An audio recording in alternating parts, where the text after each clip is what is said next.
Hey there, terrific teachers and techies out there.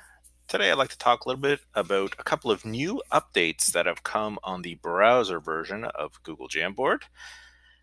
Previously, the mobile app had a few more features that really gave it a bit of an edge over the browser version, but these new updates will certainly sort of bring it a little bit closer in line in terms of what it can do compared to the mobile app.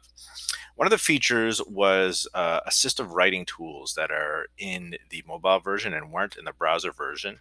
Now, they're not all the same that you would find currently in the mobile app, but you can bring in shapes. So there's a lot easier way to bring in shapes here. So for example, if I want to bring in a circle, I now don't need to go on the internet to find an image or try to draw it freehand. I can just click on circle here and just click and drag my mouse and I can bring that right onto my screen. As you see, once it's highlighted up the top here, you have a few options about changing the border color. Currently, there are 6 options to do so, and you can change the fill inside of it as well. And then you can click, move that around.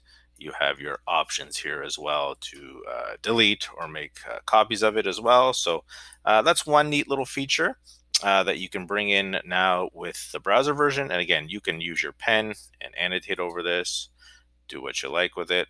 Okay, if you're doing something with fractions, say, I don't know, I'm not drawing this the greatest, but that's one neat little feature that you can bring in there as well.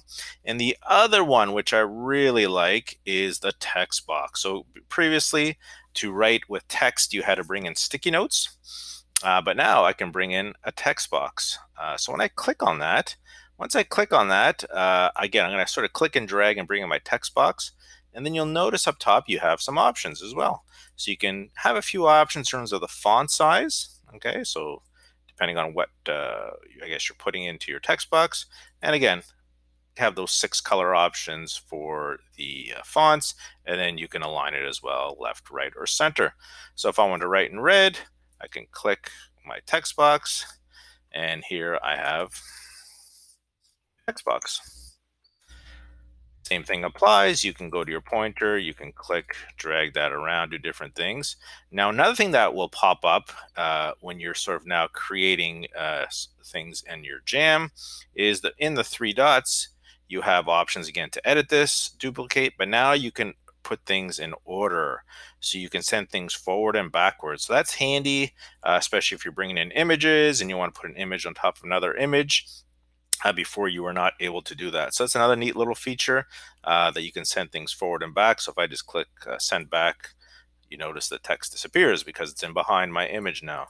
If I were to move my image, there's the text box there. So these are just 2 new features that are on the browser version. And hopefully when you're using Jamboard, again, you'll find these useful and beneficial to use.